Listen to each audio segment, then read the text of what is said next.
Hello and welcome to my channel. Today we've got this Dewalt DCMST561 strimmer, but this one's a little different. It's got a little modification. It's got a couple of wheels.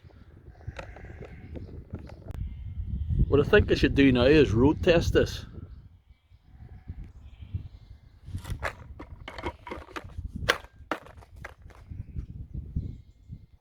Right, the beauty of this thing is you can use her one-handed, but I'm going to test to see how effective it is.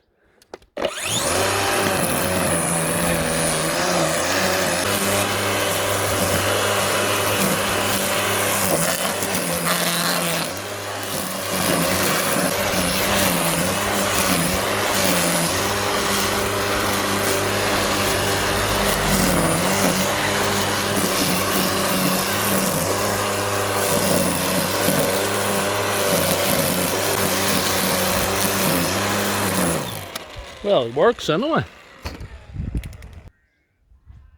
Conclusion, I like it.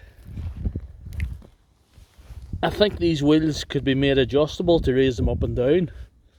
That's the only thing I would change, but there's a thin line between madness and genius. You can decide for yourself which way this falls. Answers in the comments section what you think, and give the video a like.